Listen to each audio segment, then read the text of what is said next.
പിതാവിൻ്റെയും പുത്രൻ്റെയും പരിശുദ്ധാത്മാവിൻ്റെയും നാമത്തിൽ ആമേൻ. യേശുവിൽ ഏറ്റവും സ്നേഹമുള്ളവരെ, പരിശുദ്ധ അമ്മയെക്കുറിച്ച്, പരിശുദ്ധ അമ്മയുടെ ജീവിതത്തെ സംബന്ധിച്ച്, പരിശുദ്ധ അമ്മ എങ്ങനെയാണ് യേശുവിൻ്റെ കൂടെ സഹരക്ഷയായി തീർന്നത്, എങ്ങനെയാണ് പരിശുദ്ധ അമ്മയെ സംബന്ധിച്ചുള്ള സ്വർഗത്തിൻ്റെ വെളിപ്പെടുത്തലുകൾ 1946 ഓഗസ്റ്റ് മാസം 16-ാം തീയതി മരിയ വോൾത്തോർത്ത എന്ന് പറയുന്ന ഒരു മിസ്റ്റിക്കിന് പരിശുദ്ധ അമ്മയും ഈശോയും വെളിപ്പെടുത്തുന്ന യേശുക്രിസ്തുവിൻ്റെ ജീവിതത്തെ സംബന്ധിച്ച്, ശിഷ്യന്മാരുടെ ജീവിതത്തെ സംബന്ധിച്ച് എന്ന് പറഞ്ഞാൽ സുവിശേഷത്തെ സംബന്ധിച്ചുള്ള ഒരു വലിയ അറിവ് നൽകുന്ന ഒരു പുസ്തകമാണ് ദൈവമനുഷ്യൻ്റെ സ്നേഹഗീത എന്ന പുസ്തകം.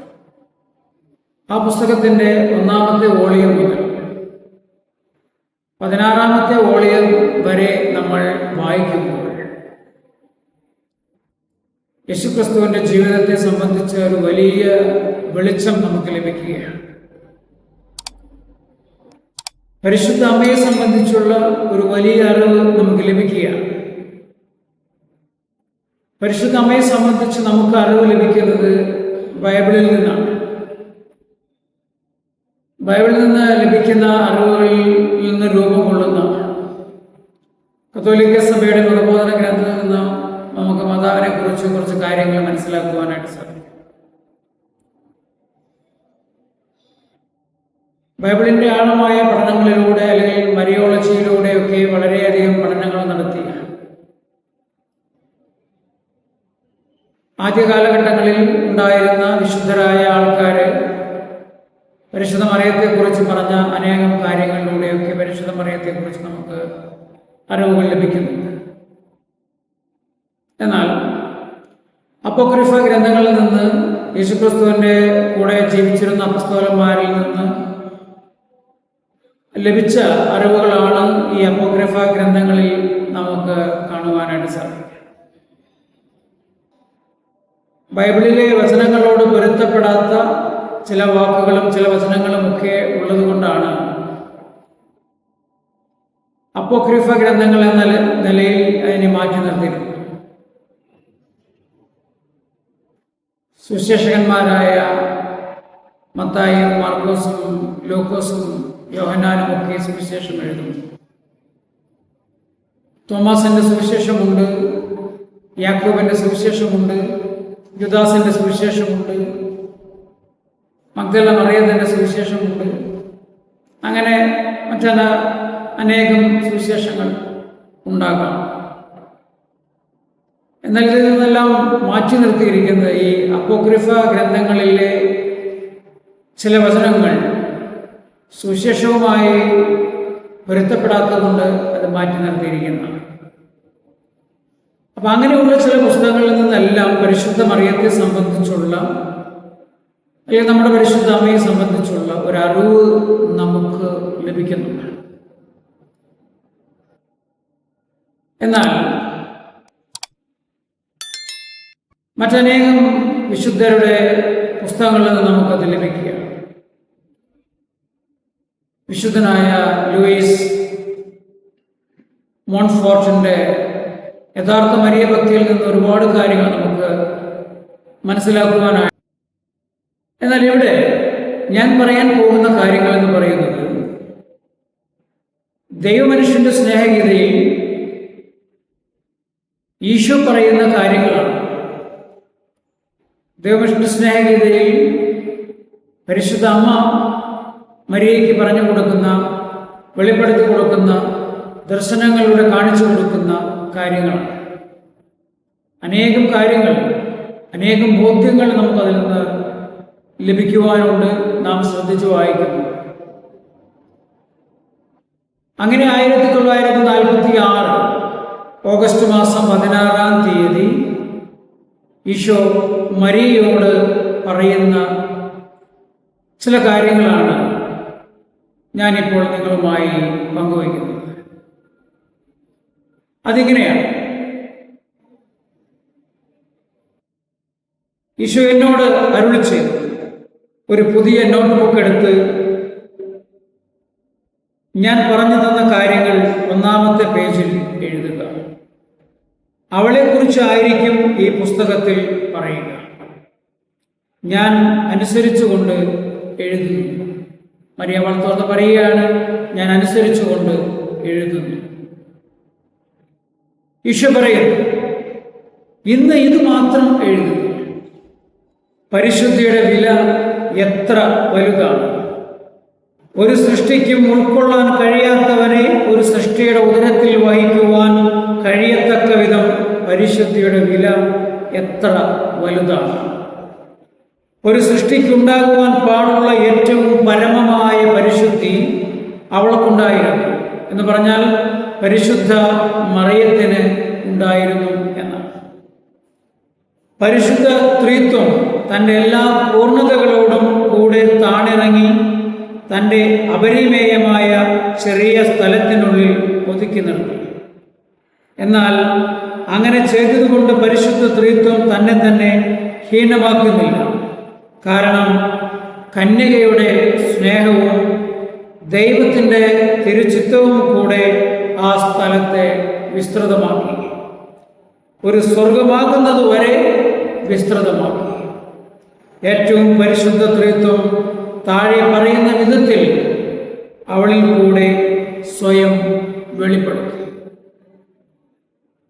പിതാവായ ദൈവം പറയുകയാണ്, പരിശുദ്ധ അമ്മയെ സംബന്ധിച്ച് പിതാവായ ദൈവം പറയുകയാണ്, സൃഷ്ടികർമ്മത്തിൻ്റെ 6-ാം ദിവസത്തെ പോലെ വീണ്ടും സൃഷ്ടാവായ പിതാവിന് തൻ്റെ പൂർണ്ണ ഛായയിൽ തനിക്ക് ചേരുന്ന ഒരു പുത്രിയെ ലഭിച്ചു. ദൈവത്തിൻ്റെ ഛായ പരിപൂർണമായി അതിൻ്റെ തനിമയിൽ മേരിയിൽ പതിഞ്ഞിരുന്നു. തൻ്റെ ആദ്യജാതൻ മാത്രമേ ഇക്കാര്യത്തിൽ മേരിയേക്കാൾ ഉപരിയായിരുന്നു. മേരിയെ ദൈവത്തിൻ്റെ ദ്വിതീയ ജാത എന്ന് വിളിക്കത്തക്ക വിധത്തിൽ അത്ര വലുതായ പൂർണ്ണത അവൾക്കുണ്ടായിരുന്നു. അത് അവൾ സംരക്ഷിച്ചു. ദൈവത്തിൻ്റെ മണവാട്ടിയും മാതാവും സ്വർഗത്തിൻ്റെ രാജ്ഞിയും എന്ന നിലയിൽ അവൾ ദൈവപുത്രൻ കഴിഞ്ഞാൽ അടുത്ത സ്ഥാനത്ത് വരുന്നു. ദൈവത്തിൻ്റെ നിത്യമായ ചിന്തയിൽ അവൾ 2ാമത്തെ സ്ഥാനം നേടി. പിതാവ് നിത്യമായി അവളിൽ ആനന്ദം കൊള്ളുകയും ചെയ്യുന്നു. പുത്രൻ പറയുകയാണ്, അവരുടെ മകനായ പുത്രൻ തൻ്റെ കൃപാവരത്തിൻ്റെ നിഗൂഢമായ പ്രവർത്തനത്താൽ അവളുടെ ഉദരത്തിൽ ഉരുവായപ്പോൾ മുതൽ അവളെ തൻ്റെ സത്യവും ജ്ഞാനവും മനസ്സിലാക്കിക്കൊണ്ടിരുന്നു. പരിശുദ്ധാരൂപി ഇങ്ങനെയാണ് പറയുന്നത്: വരാനിരിക്കുന്ന പെന്തക്കോസ്തയായി, നീണ്ടു നിൽക്കുന്ന പെന്തക്കോസ്തയായി മനുഷ്യരുടെ ഇടയിൽ പ്രത്യക്ഷപ്പെട്ടു. അത് സ്നേഹമായും ആശ്വാസമായും വിശുദ്ധീകരണമായും തീർന്നു. താൻ സ്നേഹിച്ചവൾക്ക് സ്നേഹമായി, അവരുടെ ഉദരഫലം നിമിത്തം മനുഷ്യർക്ക് ആശ്വാസമായി. പരിശുദ്ധി തന്നെയായവൻ്റെ മാതൃത്വം മൂലം വിശുദ്ധീകരണവുമായി. നവ്യവും പൂർണ്ണവുമായ വിധത്തിൽ തന്നെ തന്നെ മനുഷ്യർക്ക് അങ്ങനെ രക്ഷയുടെ യുഗം വെളിപ്പെടുത്തി കൊടുക്കാൻ വേണ്ടി ആരംഭിക്കുന്നതിനു വേണ്ടി തൻ്റെ സിംഹാസനമായി ആകാശത്തിൽ മിന്നിത്തിളങ്ങുന്ന ഒരു നക്ഷത്രത്തെയോ ഭൂമിയിലെ പ്രതാപവാനായ ഒരുവന്റെ കൊട്ടാരത്തെയോ ദൈവം തിരഞ്ഞെടുത്തില്ല. തൻ്റെ പാദപീഠമായ ദൂതന്മാരുടെ ചിറകും അവിടുന്ന് ആവശ്യപ്പെട്ടില്ല. കളങ്കമില്ലാത്ത നിർമ്മലമായ ഒരു ഉദരമാണ് അവിടുന്ന് ആവശ്യപ്പെട്ടത്. ഹവ്വയും നിർമ്മലമായിട്ടാണ് സൃഷ്ടിക്കപ്പെട്ടത്. എന്നാൽ കളങ്കമുള്ളവളായി തീരുവാൻ സ്വന്തം മനസ്സാലെ അവൾ ആഗ്രഹിച്ചു. ദുഷിച്ച ഒരു ലോകത്തിൽ ജീവിച്ച മേരി ഹവ്വ പരിശുദ്ധമായ ഒരു ലോകത്തായിരുന്നു ജീവിച്ചത്. ആ പരിശുദ്ധിക്ക് കളങ്കം വരുവാൻ ആഗ്രഹിച്ചില്ല. പാപത്തോട് വിദൂര ബന്ധമുള്ള ഒരു ചിന്ത പോലും അവളെ കളങ്കപ്പെടുത്തുവാൻ അവൾ ആഗ്രഹിച്ചില്ല. പാപമുണ്ട് എന്ന് അവൾക്ക് അറിയാമായിരുന്നു. പാപത്തിൻ്റെ വിവിധങ്ങളായ രൂപങ്ങളും അവയുടെ ഫലങ്ങളും അവൾ മനസ്സിലാക്കി. അവൾ അവയെല്ലാം കണ്ടു. അവയിൽ ഏറ്റവും നികൃഷ്ടമായവയും കണ്ടു. ദൈവത്തെ വധിക്കുന്നതുൾപ്പെടെ എല്ലാം അവൾ കണ്ടത് അവയ്ക്ക് പരിഹാരം ചെയ്യുവാൻ വേണ്ടിയാണ്. എന്നും പാപികളോട് കരുണ കാണിക്കേണ്ട സ്ത്രീയാകേണ്ടതിനാലും മധ്യസ്ഥം പ്രാർത്ഥിക്കേണ്ടതിനാലും ഈ ചിന്ത, ഇവയെല്ലാം നിന്റെ നന്മയ്ക്കും അനേകായിരങ്ങളുടെ നന്മയ്ക്കും വേണ്ടി ഉള്ളതാണ്.